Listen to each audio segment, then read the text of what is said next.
Small town Redditors, what's the weirdest unsolved crime in your town? Old or new? About 30 years ago, a refuse worker found the badly burned body of an 18-month-old boy amongst the bags and recycling. Forensics deduced that due to the condition of his liver he died less than a week before his body was found. Hospital and medical records were used to establish that nobody in the county was missing a child. He doesn't have a name on his gravestone. Edit: it was in Cumbria, England.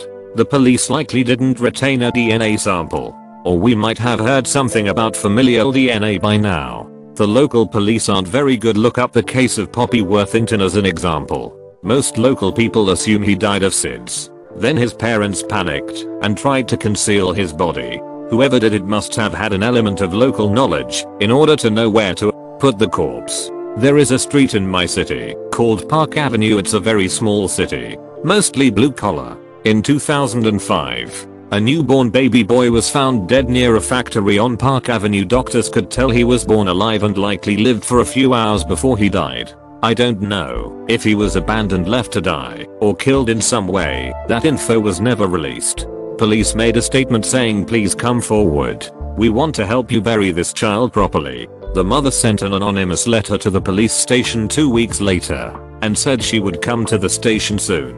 The letter didn't explain the circumstances, but it did say she was afraid. She never came forward. The baby was named Baby Parker and money was raised to give him a proper burial. People still leave gifts at his grave. Nowhere near the scale of disappearing children or Nazi collaborators. But my hometown's biggest mystery is who keeps shitting in the holes at the golf course. Person has been doing it for more than 20 years. Every 2-3 months, there's a hole that's been shat in. Where I grew up, they found a dude who was buried under the cement in a building. No history or information about him. It's clear that he got into some deep trouble with someone. Was it Jimmy Hoffa? 1973, my 4th grade buddy, Guy Heckle, disappeared during a Boy Scout camping trip. They found his coat. That was all. Not another clue after all these years. Holy shit. I was a girls' school summer camp employee counselor, and we do a week of training before the summer season begins, and we talk about Guy as a cautionary tale to watch your kids like a hawk. I don't suppose it makes you feel better to know that his story is keeping kids safe today, all these years later. I found out my grandma played cards with the mob in a liquor store basement. I was reading a news article on a cold case from the former owner disappearing for an English assignment, and my grandma kinda just frowned.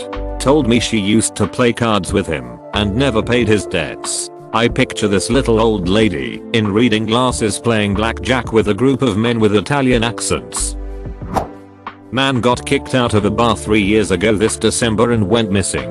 Nobody has come forward with tips at all. He went missing from a fairly busy part of town too. This has happened a number of times in the Boston area. Young able-bodied people, mostly men, disappear from bars or clubs and are eventually found in the harbor, the river, or another body of water. There's a lot of crazy conspiracy theories and talk of a serial killer, but it seems to be just a combination of alcohol, the dark, and an unfamiliarity with the area. They make a string of poor choices, wind up too close to the water, then fall in and drown when there's nobody around to notice. In my hometown there was a rich family who were rumored to have gotten their gains during WWII by working with the Japanese forces. They had large estates, mansions, and were just ridiculously rich. One day the entire family disappeared, and their houses and most of their properties were either burned down, destroyed, or missing. No one knows where they went or if they are even alive. The most likely explanation was that they lost a lot of favors and money, so they either ran away or killed themselves deep in the mountains. They also left large amounts of land which were then given to either their previous owners or new owners. No other family member has returned, and this was about 30 years ago when it happened. A family of about 20, and they just disappeared overnight. Edit: to answer some questions. Yes, this is in the Philippines. This is in the middle of bumduck nowhere where the nearest store is 2 hours away, and they have just installed concrete roads. They disappeared after Marcus lost power. The properties, especially the land, were taken by them either through deceit or extortion. No one misses them. and no really gave a shit when they disappeared. That's how much they were hated. Had something like that in my hometown. Only like, way smaller scale. There was these abandoned trailers at the end of a dirt road past the cemetery. We used to root around in them because it was spooky and they were decrepit. So it made for a thrilling night small town living. Am I right? Anyway, I went during the day to look around and noticed a bunch of bills on the table, dated in the 70s. Same with a bunch of uncashed checks. The fridge still had very gnarly groceries from the 70s, including sodas and things like that. Cabinets had items in it like cleaning supplies, etc. Closets were full with clothes, beds made, etc. It was like a snapshot in time from the 70s. I still do not know what happened to this family, or why they just up and left. Story from my grandpa. Small farm town Nebraska is in the 60s. A guy was found, burnt alive in his car, hands wire tied to the steering wheel. It ruled as a suicide. Most of the town assumed that the guy owed gambling debts to some mob in Chicago or the like, and the guy wasn't exactly loved in the small town, so there was no real looking into it. Imagine being that guy, killed under horrific circumstances. Man, he was a jerk. Who cares? Police officer in 1930s responded to a call around midnight on Christmas Day. The wife woke up and he told her he'd be back, only that he had disappeared entirely and did not come home. The car was found abandoned with no indication of his whereabouts. The local theory is that he was murdered and his body was disposed of in the leather tanning factory. Perfect place to do it, honestly. Tanning is quite the process. Just think that man is a chair in someone's home. Back in 2001, a friend of my friend had been secretly chatting online with a guy from Canada. They had made plans to meet up in Windsor or Detroit. A few days later, her body was found dumped in the woods. After doing some digging, police got a hold of the Canadian guy. He said he went to meet her, but she never showed, so he assumed she had stood him up. His story checked out. One suspect was this co-worker, but a few months later he did a murder-suicide to his mom, so they could never get the truth out of him. It's been a cold case ever since. Edit: this was her co-worker, not Canada, guys. She would have traveled 7-8 hours to meet the guy in Detroit, Windsor, assuming she even made it out of town. The murder-suicide highly suggests it was him. Late 90s. A natural gas compressor station was built next door to me. Entire neighborhood protested it hard, but we were just dumb farmers. And gas companies have money. Shortly after it was built, in the middle of the night, it sprung a leak. Compressed gas spewed into the air like a geyser and there was now a jet black cloud next door. Not that I could see much anyway at that hour. The sound it made was so loud, it would make a foghorn sound like a squeaky toy. Anyway, we evacuated, get the duck out to the other side of town to some family, and watch the news. Apparently it ended quickly enough. They estimated $13 million worth of natural gas was shot into the environment. So we go back. Reporters talk to my dad and stuff. Then two men show up, hand something to each news company, and everyone leaves immediately. My family and my neighbors are standing there like WTF. Where did the reporters go? Within the hour, it was no longer on the news. If you Google it, you'll find no trace of it. They just made that story disappear. I know someone who works in environmental cleanup. He said there are far more oil spills and leaks and things that could damage the environment than we are aware of, that never get reported on at all. A retired known criminal that did heists in the 80s and 90s, killed by one bullet in the back of his head, in his apartment on the main street. A silencer was used. It was at night. He died on his armchair. 2 bodies were found on my island in Esciatia in the last 24 hours. One was found in the jungle after being there for a year in an apparent motorbike accident, the other washed up on the beach. Pretty recent January this year. I'm in a village, so it's even smaller. I live right next to a river, and one day after rain my grandpa went searching for snails. But he found a head still with some flesh. A neighbor had also found an arm around the same time. The police were called. They found the body and a few dogs chewing on it, but it was in a bag hanging from a tree above the river. At first it was assumed it was from the big city thrown into the river, but no, it's hanging from the damn tree. The weirdest thing is that the woman was not from the village itself. The crime was solved, but why it happened is still unknown. I live down the road from a small store. A guy walked in there, shot the girl behind the counter, and then himself. They were complete strangers to each other. It's been 4 years, and still no one knows why he did it. The road was renamed after her. When I was a teenager, there was a spate of rude graffiti in my quiet, boring town of under 30,000 people. It was all obviously being done by the same person, as all the penises were drawn in a very unique style and they were all signed Frisbee, with the Z's written in a distinctive way. There didn't seem to be any pattern of where they would strike either. Every week or so, a new one would appear.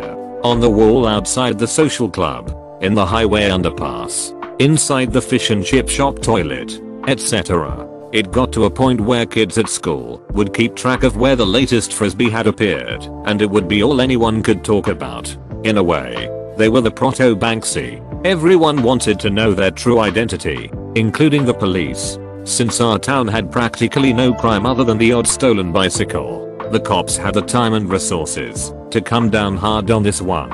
It was and still is a solidly conservative town, so no doubt they were under pressure too from the local council to quickly address this shocking moral depravity and prevent the appearance of further enormous, stylized, ejaculating cocks around town. They went around the schools, including the elementary primaries, and interviewed bunches of kids looking for any clues that might lead them to the mysterious Frisbee. Supposedly, they checked the school registration books and paid particular attention to any kid who had a name that might reasonably lead to a nickname of Frisbee. And we all swore that we saw more police cars driving around than usual that summer, looking to catch the mystery artist in the act. As far as I know, they never did get him or her. The graffiti just stopped appearing as suddenly as it started, nor did we kids ever find out who it was. There were tons of theories, of course, with a lot of suspicion falling on a kid called Charlie in the year above me because apparently he liked to doodle dick and balls on his notebooks. However, he was subsequently cleared by some girl called Debbie who sat next to him in French, and she sneaked a peek at his doodles one day and she reported that the vein structure running down Charlie's shaft was intrinsically different from that of Frisbee's, and therefore not a match. Too long didn't read, someone went around town drawing massive sklans. Police spared no expense trying to catch the perpetrator but never did. Yes. My family is from the small town where a prominent cult founder was born. A town of about 1,000. Back 25-30 years ago, my uncle was on city council when the cult came to town and offered boatloads of money to build a shrine and improve infrastructure. They didn't have the bad reputation at that point quite yet that they do now. The majority of city council was drooling over the cash, but my uncle 12 angry men at the situation, seeing the writing on the wall that this was a step off a cliff to becoming overrun. One of the people he never convinced was the sheriff, but he still got his numbers. Unfortunately, he would receive harassing phone calls every night and would frequently have cars parked outside his house at odd hours. Everyone knows everyone, population 1,000. Remember, and these were not locals. It came to a head when his house got broken into and letters were left threatening my aunt and cousins, who were young children at the time.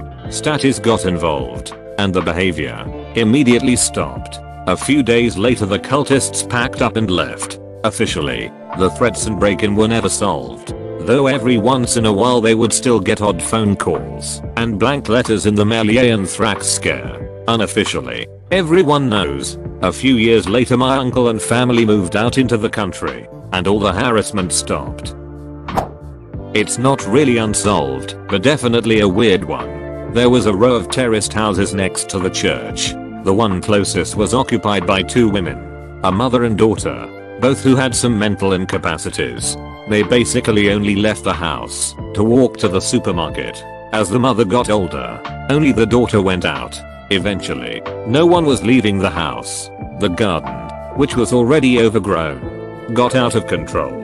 The poor structural condition at the back of the house worsened. This part was connected to the neighboring house, and after receiving no response, eventually the neighbors contacted the Environment Agency out of fear for their own house. The Environment Agency came round, received no response at the door, and so called the police to assist with access. Inside, letters were piled up behind the door. A desk fan was oscillating. The daughter was found on the floor, dead. Had been for quite some time. Investigators come in and start searching the house. Bills were on direct debits and had all been paid automatically. The inhabitants had been hoarders. The house took a very long time to sort through. Eventually, they realized they were missing someone. Where was the mother? They had to keep searching through the house, searching for any evidence of the mother. Where? She'd gone. In the bathroom, there was a huge pile of things on top of the bath. Mattresses, blankets, towels. Underneath all this, they found the mother's body, wrapped in a blanket, practically mummified, such that it was impossible to ascertain how long she'd been dead for. It just disturbs me. I walked past that house every day. I thought it was abandoned. Edit news story link. I got some details wrong. Wrote this from memory. Not exactly small town, but small compared to the region. There was a house that burned down 3 times in the span of a decade. I remember hearing lots of rumors about divorces and revenge, gang activity, being cursed. Not sure if it was ever solved. A girl in my town went missing, and the cops just did nothing and refused to make an arrest despite the evidence. She had a shaky and very abusive relationship with her boyfriend. One night after they broke up again, he and his friend stopped by her and her parents' house, saying he wanted to talk to her in his car. She agreed, and the 3 of them left. She hadn't been seen since, but her ex and his friend have been seen in town acting like nothing happened. Their parents reported her missing and stated that their daughter's ex and his friend were last seen with her. The police didn't make an arrest and didn't investigate. It's been many years. I can't tell how long. I estimate about 4 years or more. Rumors spread like they always do. Rumors of her being sold as a sex slave. Rumors of her being murdered and either being buried somewhere or fed to pigs. No one knows what really happened except the ex and his friend. This year the friend was found dead with a gunshot to the head. The bullet went straight through. If I remember correctly, it was ruled as a murder, but the rumor of suicide has been going around. Some say that the ex shot the friend because the friend was gonna snitch due to guilt. I think the ex is arrested now for the murder of his friend, but I could be wrong. There is a 2,000 reward for anyone who finds the missing girl. The family just wants closure. I remember seeing the father's truck covered in his daughter's picture trying to get the word out there. Signed D to Grivera. If you are reading this, your parents haven't given up. I still see your signs plastered all over town. They miss you so much. Many years ago, a house up the street from us burned down. By the time firefighters got there, it was completely engulfed, and a new home would have to end up being built. The man who lived there set it ablaze on purpose not long before going upstairs and shooting himself. Although his house was in complete destruction, with the fire yet to be put out, nobody expected him to be alive. This turned out to be true, but what they weren't expecting was that his body wasn't burned at all. The flames had avoided his body completely. It's unsolved because no one really knows why he killed himself or what the purpose was of burning down his house in the process. It's also a mystery as to how the fire didn't reach him. Too long didn't read man killed himself after setting his home on fire, with no one knowing why.